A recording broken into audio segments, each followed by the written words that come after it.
अस्सलाम वालेकुम। आज मैं बनाने वाली हूँ दही बड़े, जो कि सभी को बहुत ही ज़्यादा पसंद होते हैं।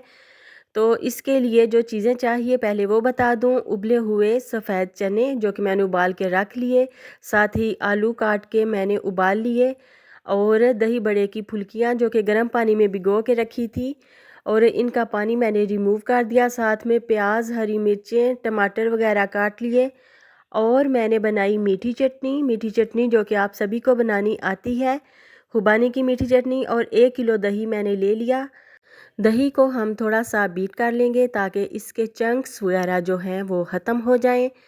तो दही को बीट करने के बाद इसमें हमने एक बाउल में सारी चीज़ें डाल लेनी है। तो अभी मैं बताती हूँ। बाउल मैंने ले लिया। सबसे पहले मैं इसमें शामिल करूँगी उबले हुए आलू जो कि मैंने चौकोर काटे थे। आलू को हमेशा काट के उबाला करें, इससे वो लेसदार नहीं होते। साथ ही 1 कप चने जो कि मैंने उबाल के रखे हुए थे, वो मैंने इसमें ऐड कर दिए। अब इसमें जाएंगी दही बड़े की फुल्कियाँ, तो वो भी मैं शामिल कर देती हूँ। इफ्तारी के टाइम पे 2-3 चीज़ें ना हों टेबल पे तो मज़ा ही नहीं आता इफ्तारी का। अभी इसमें फुल्कियाँ मैंने ऐड कर दी, तो इसको थोड़ा सा मिक्स कर लूँगी। और खुबानी को गर्म पानी में 1-2 मिनट उबालें और फ्लेम ऑफ कर दें। 10 मिनट बाद उसको ब्लेंड कर दें तो खुबानी की चटनी बन जाएगी। अभी इसमें मैं थोड़े से प्याज टमाटर ऐड कर रही हूँ, थोड़े से बचा लूँगी, वो बाद में ऊपर थोड़े गार्निश कर लेंगे। तो खुबानी की चटनी का मैं बता रही थी कि खुबानी की चटनी बनाना बहुत ही आसान है। उसे गर्म पानी में उबाल के थोड़ी देर चूल्हा बंद कर दें। 10 से 15 मिनट बाद उसमें चीनी ऐड करके आप उसको ब्लेंड कर लें, तो आपकी चटनी तैयार हो जाएगी। बहुत जल्द ही मैं उसकी रेसिपी भी लेकर आऊँगी। अभी इसमें मैंने नमक शामिल कर दिया है।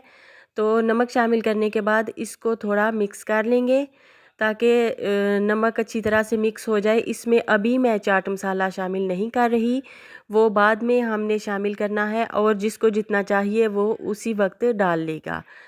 तो इसके ऊपर अभी जो चीज़ मैं डालूँगी वो है दही, जो कि मैंने बीट करके रखा हुआ है।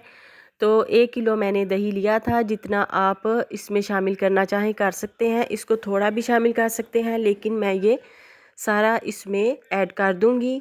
तो दही डालने के बाद ऊपर से मैं टमाटर, प्याज और हरी मिर्चें डाल दूंगी। हरी मिर्चें जो हैं वो बहुत ही ज़्यादा तीखी थी, तो मैंने 2 से 3 हरी मिर्चें काटी हैं, लेकिन उनके बीज मैंने रिमूव करके निकाल दिए थे ताकि किसी के मुंह में ना आ जाएं इतनी तेज़ मिर्चें। दही बड़े बनाना तो बहुत ही आसान सी रेसिपी है, ये बच्चे भी बना सकते हैं। बस चीज़ों को उबाल लें और फिर इनको मिक्स करना होता है, और क्या। तो ये जो चटनी है मीठी, इसको बनाने में भी कोई इतना टाइम नहीं लगता। अगर आप एक ही दफ़ा बना लें तो कई मरतबा इसको इस्तेमाल कर सकते हैं फ्रीज़ करके। तो अभी टमाटर, प्याज वगैरह ऊपर मैंने इसके थोड़े से डाले, और साथ ही ये जो मीठी चटनी मैंने हुबानी की बना के रखी है थोड़ी सी ऊपर फैला दूंगी, और दही बड़े के साथ ही ये मीठी चटनी भी रख दूंगी ताकि खाते टाइम जिसको जितनी इसमें डालनी हो दही बड़े में वो इसके ऊपर डाल सकते हैं। नमक हमेशा कम डाला करें दही बड़े में, और साथ रख दिया करें चाट मसाला और चटनियाँ जो भी हों।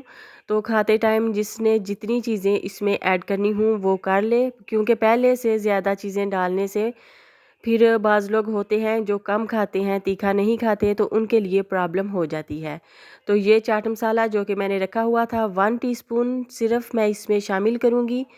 तो इस तरह से आपने दही बड़े बनाने हैं। अभी आपको मज़ेदार से दही बड़े खाने के लिए बाज़ार जाने की कोई ज़रूरत नहीं। तो घर में बनाइए, इस रेसिपी को फॉलो कीजिए और मुझे दीजिए फीडबैक।